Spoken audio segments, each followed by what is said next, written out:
Recently, Esteban Ocon shared a lap time for the Japanese Grand Prix, a lap time he practiced in Gran Turismo 7. Ocon is no stranger to Gran Turismo. He actually plays the game, which makes this a problem, because Formula 1 drivers are built differently.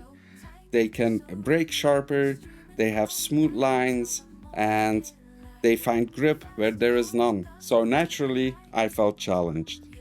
Me with my rig and my questionable confidence.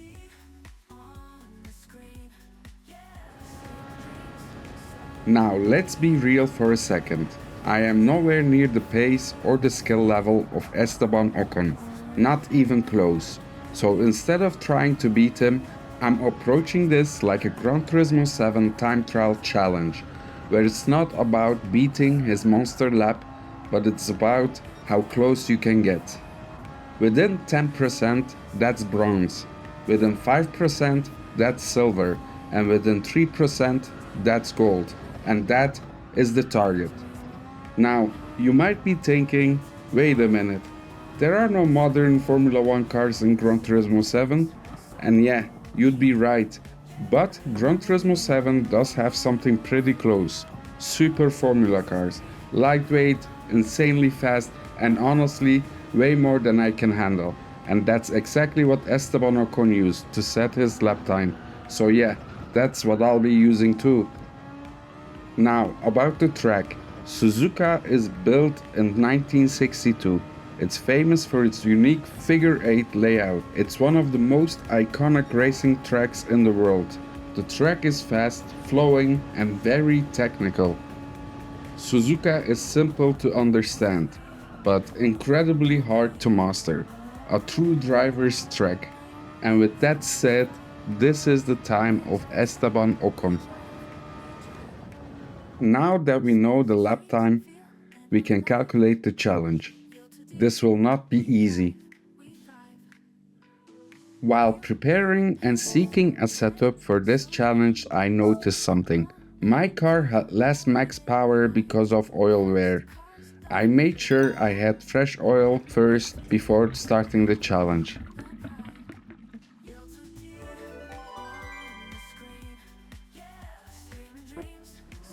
With high hopes, I started the challenge. My plan was simple. Set a baseline lap and gradually improve from there. But it didn't take long to realize it was going to be harder than expected. A lot harder. Nothing to see here.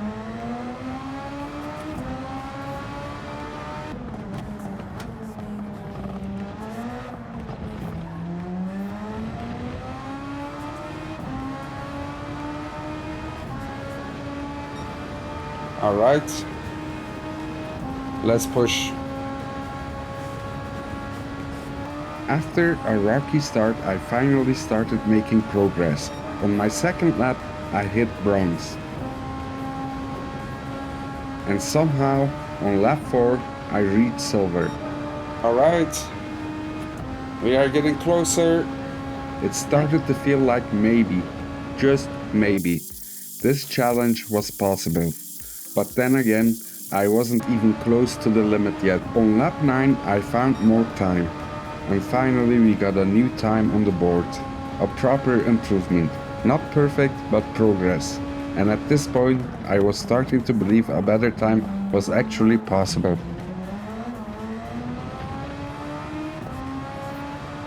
On lap 10, we shaved off a bit more time. But it wasn't easy. It was hard work. Because when you're pushing and searching for the limit, things can go wrong very quickly. No! Oh, come on. I don't want to lose the delta, so this is a lap of shame. After many small improvements, I started to struggle. The gains became harder to find, and consistency started to slip. But on lap 29, I found a bit more time. A small step forward in a very long grind. On lap 35, I found the gravel, and just like that my momentum was gone, my motivation dropped, and my confidence took a hit.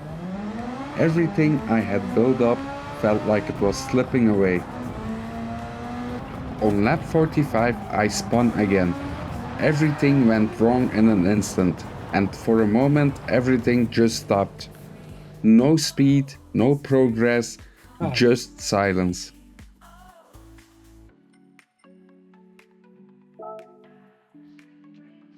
And for a moment I genuinely started to doubt if I could do it.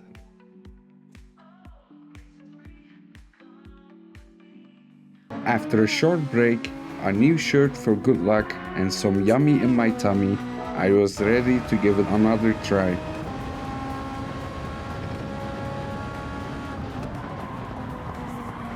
On lap 49 it went from bad to worse. And for a moment I genuinely thought about giving up. Because nothing was working anymore, and the pressure was starting to get to me. But I didn't. I kept going. So let's see how the next laps played out.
Well,